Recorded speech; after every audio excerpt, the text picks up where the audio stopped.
মোৰ মৰমৰ ভাই এটা আহিছে। হাই নমস্কাৰ, ভালে আছা না? ভালে ভালে কথা পাতিম বাৰু, কিন্তু পৰিৱেশ গোটেই ভাল লাগিছে। হয়, মানে সঞ্জীৱ দাৰ বাৰীৰ পিছফালে আহিলো। ইমান সুন্দৰ এটা পৰিৱেশ, নিৰ্জন ঠাই, পথাৰৰ মাজত আছো, নৰা আছে। ইতিমধ্যে মানুহবিলাকে খেতি শেষ কৰিছে। শুকুলা ডাৱৰৰ তলত আমি আছো, মুকলি আকাশ।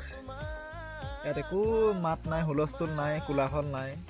মানে যান্ত্ৰিকতাৰ পৰা আমি আঁতৰি, যদিও আমাৰ হাতে হাতে বাৰু মোবাইল ফোন আছে, তথাপি আমি সেই যান্ত্ৰিকতাৰ কথা কোৱা নাই। কিন্তু আমি যে ব্যস্ত হৈ থাকোঁ, তাৰ মাজতে আহি নিৰ্জন এটা পৰিৱেশৰ মাজত আছোহি। খুব এটা মনোমোহা দৃশ্য, ভাল লাগিছে, শান্ত এটা পৰিৱেশ। মন যদি অলপ মানে ভাল লগাব বিচাৰে, মন যদি অলপমান শান্তি পৰিৱেশত থাকিব বিচাৰে, সঞ্জীৱ দাৰ বাৰীৰ পিছফালে আহিলে হ'ল। খুব এটা সুন্দৰ পৰিৱেশ। আমি আমাৰ এই কাষতে অকণমান 1-2 কিলোমিটাৰ আঁতৰতে বনভোজস্থলী আছে, বগৰী চাপৰি। ঠিক আছে, আমি কথা পাতিম বাৰু। বন্ধুসকল, এই যে আপোনালোকে বনভোজ খাবলৈ আহে দিদৈ বগৰী চাপৰি, মই আঙুলি দেখাই আছো যে তাৰ পোনে পোনে ৰাস্তাটোৰ ইপাৰে দিদৈ বগৰী চাপৰি আছে। আৰু এইডোখৰতে এনেকুৱা ঠাই আছে, আপোনালোকে ইচ্ছা কৰিলে ইয়াত কেমেৰাটো হেৰি কৰি দিওঁ, কেমেৰাটো লগাই চাব পাৰিব। মানে এনেকেও দেখিছে বাৰু, মই এনেকে দেখাইছো না। এই মোৰ আঙুলিৰ পোনে পোনে চাই থাকিলে হ'ল, দেখিছেনে? মোৰ আঙুলিৰ ঠিক পোনে পোনে আলিটোৰ ইপাৰে দিৰৈ বগৰী চাপৰি বনভোজ স্থলী আছে।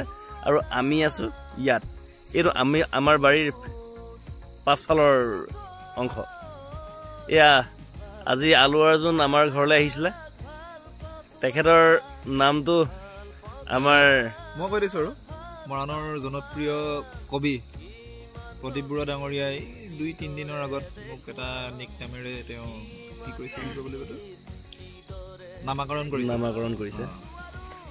গতিকে নামটো খুব ভাল লাগিছে। কিন্তু তোমাৰ এই যিটো তোমাৰ ব্যক্তিত্বটো বাৰু অল্লু অৰ্জুনৰ নহলেও হয়, অকল দাড়িখিনিৰ কাৰণে কৈছে। দাড়িখিনি আৰু তোমাৰ এই মুখমণ্ডল সম্পূৰ্ণ আলু অৰ্জুনৰ লগত মিলিছে।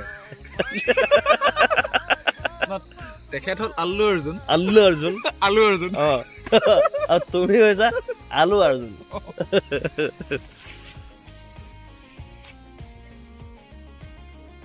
বন্ধুসকল, শুভ সন্ধ্যা। মোৰ ইউটিউব চেনেললৈ স্বাগতম জনাইছোঁ। বহুদিনৰ মূৰত মোৰ মৰমৰ ভাই দীপাংকৰ ফুকন আজি আমাৰ ঘৰলৈ আহিছে। এনে অহা নাই, কিন্তু সৰু কাম এটা লৈ আহিছে। এই কামটোনো কি? মই অৱশ্যে কেইটামান প্ৰশ্ন ওলালে, ইমান ধুনীয়া ধুনীয়া প্ৰশ্ন ওলালে, প্ৰশ্নৰ উত্তৰ মই দিলোঁ। গেঠাই গেঠাই জানি নেজানি সেই উত্তৰবোৰ মই দিলোঁ।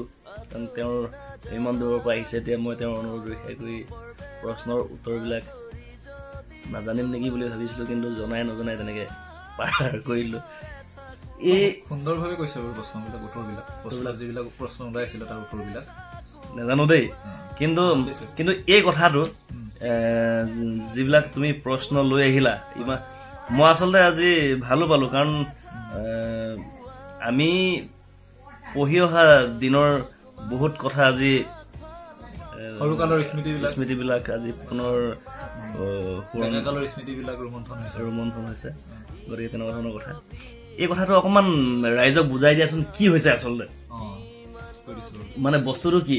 এই ভাষাৰ যি মানে কথা তুমি ক'লা, গুগল আপডেটৰ কাৰণে, আমাৰ অসমীয়া ভাষাৰ আপডেটৰ কাৰণে এইবিলাক লৈ থকা হৈছে বুলি ক'লা। মই সবিশেষ বুজি পোৱা নাই, কিন্তু সেইকাৰণে তোমাক সুধিছোঁ, গোটেই কথাবোৰ অকণমান বুজাই দিয়াচোন। কথাটো হৈছে এনেকুৱা, মূল কামটো হৈছে, মিছনটো হৈছে ভাষিনী মিছন। ইয়াৰ নামটো ভাষিনী মিছন। আৰু উদ্দেশ্যটো হৈছে, যিহেতু গোটেই সৰ্বভাৰতীয় পৰ্যায়ত আমাৰ ভাৰতবৰ্ষত বিভিন্ন জনগোষ্ঠীৰ বিভিন্ন ভাষা আছে। সেই ভাষাবিলাক সকলোৰে বেলেগ বেলেগ হয়। মই যদি অসমৰ কথাই কওঁ, আমাৰ অসমীয়া ব্যক্তিসকলে অসমীয়া ভাষা ব্যৱহাৰ কৰে। যিহেতু বৰ্তমান সময়ত প্ৰযুক্তিবিদ্যাৰ উন্নত হোৱাৰ লগে লগে এতিয়া গুগলৰ কথা সকলোৱে জানে, বা আমি গান শুনাৰ যি মাধ্যম আছে, এলেক্সা, গুগল, এইবিলাকত কি হয়, ভাৰতবৰ্ষৰ বাকী গোটেইবিলাক ভাষা আপডেট হৈ আছে, বিকশিত হৈ আছে। এতিয়া কিন্তু আমাৰ অসমীয়া ভাষাটো এতিয়া বৰ্তমান সময়তো হোৱাগৈ নাই। হৈছে, একেবাৰে হোৱা নাই বুলি কোৱা নাই, কিন্তু যিমানখিনি হ'ব লাগে সিমানখিনি আপডেট হোৱা নাই সেইকাৰণে অসমীয়া ভাষাটো আপডেটৰ কাৰণে এই ভাষিনী মিছন কৰা হৈছে এইটো গোটেই অসমতে হৈ আছে নে গোটেই অসমতে হৈ আছে অসমৰ অসমীয়া ভাষা কোৱা ব্যক্তিসকলৰ পৰা ভইচ চেম্পল লৈ থকা আছে কণ্ঠৰ বাণী বন্ধন কৰি থকা হৈছে আৰু মূল উদ্দেশ্যটো সেইটোৱে ভাষাৰ আপডেট আৰু বৰ্তমান সময়ত যিহেতু গুগল আৰু এলেক্সাৰ কথাটো মই যিহেতু ক'লো সেইটো এটা উদাহৰণ হয় এইটো লোৱা হৈছে আৰ্টিফিচিয়েল ইণ্টেলিজেন্সৰ কাৰণে বৰ্তমান সময়ত সকলোৱে জানে এআই কথাটো এআইতে আমি হোৱাটছএপতো আমি এআই দেখিবলৈ পাওঁ তাতে যদি আমি কিবা তথ্য এটা চাবলৈ যাওঁ তাত আমি হয়তো অসমীয়া ভাষাত যদি আমি ভইচ কমাণ্ড এটা দিওঁ বা অসমীয়া ভাষাত যদি কওঁ আমি কিবা এটা যদি বিচাৰিবলৈ হয় সেই বিষয়টো বা তথ্যটো আমি চাবলৈ হ'লে আমি অসমীয়াত ক'লে নোলাবও পাৰে যিহেতু সম্পূৰ্ণ আপডেট হোৱা নাই অসমীয়া ভাষা সেইকাৰণেই সেই উদ্দেশ্যৰে অসমীয়া ভাষাটো আপডেটৰ কাৰণে আমি এই ভাষিনী মিছনৰ জৰিয়তে কামটো কৰি থকা আছে অসমীয়া ভাষাটো আপডেটৰ কাৰণে আৰু লগতে সেইটোতো হয় তাৰ উপৰিও যিহেতু এতিয়া গোটেই আমি ভাৰতবৰ্ষত ডিজিটেল ইণ্ডিয়া হোৱাৰ পিছত কেছলেছ মানি কেছলেছৰ আমি ব্যৱহাৰ কৰি থকা সকলোৱে ইউপিআইত যিহেতু ইংৰাজী হওক বা হিন্দী ইংৰাজীটোতো থাকেই হিন্দী বাকী যিমানবিলাক আমাৰ ৰাষ্ট্ৰীয় ভাষা আছে সেই ভাষাবিলাক সংযোজিত হৈ আছে কিন্তু অসমীয়া ভাষাত আমি এতিয়ালৈকে পোৱা নাই অসমীয়া ভাষাত যদি আমি ভইচ কমাণ্ড এটা দিওঁ ইউপিআইত আমি ট্ৰেনজেকশ্যন কৰিব নোৱাৰিম কিন্তু কিছুমান ব্যক্তিয়ে হয়তো আগৰ আমাৰ প্ৰজন্মইতো জানে পুৰণা কিছুমান বা আগৰ যিবিলাক আগৰ প্ৰজন্মই ইউপিআই হয়তো ব্যৱহাৰ কৰিব নাজানিবও পাৰে আমাৰ নতুন প্ৰজন্মই সেইবিলাক জানে কিন্তু পুৰণা আগৰ যিবিলাক প্ৰজন্মই ইউপিআই ব্যৱহাৰ কৰিবৰ কাৰণে সহজ হ'বৰ কাৰণে আচলতে ভাষিনী মিছন কৰাৰ এটা মূল এটা উদ্দেশ্য এইটো লগতো জড়িত হৈ আছে তাতে আমি যদি ভইচ কমাণ্ড দিওঁ অসমীয়া ভাষাত তেতিয়া তেওঁলোকে ইউপিআই ব্যৱহাৰ কৰিব পাৰে সহজে ব্যৱহাৰ কৰিব আৰু লগতে এআইত আমি অসমীয়াৰ আমি যেনেকে আপোনাৰ যিকেইটা প্ৰশ্ন ওলাইছিলে আপোনাৰ অঞ্চলটোৰ তথ্য আপুনি দিছে চৰাইদেউ জিলাখনৰ তথ্য দিছে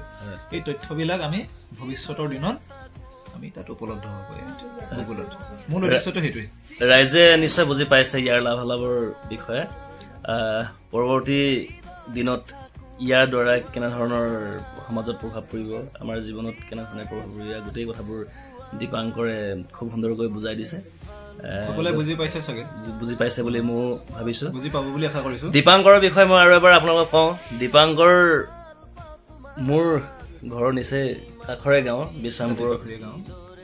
বিশ্ৰামপুৰৰ আৰু ই অসম জাতীয়তাবাদী যুৱ ছাত্ৰ পৰিষদ মৰাণ আঞ্চলিক সমিতিৰ সভাপতি হয় ই জাতীয়তাবাদী ভাৱসম্পন্ন এগৰাকী যুৱক গতিকে ভাইৰ লাগি থাকা খুব ভাল পাইছো তুমি সমাজৰ ইটো সিটো কাম কৰাৰ উপৰিও এনেধৰণৰ কামৰ লগত জড়িত হৈছা গতিকে ভাল পাইছো মই ধন্যবাদ ঠিক আছে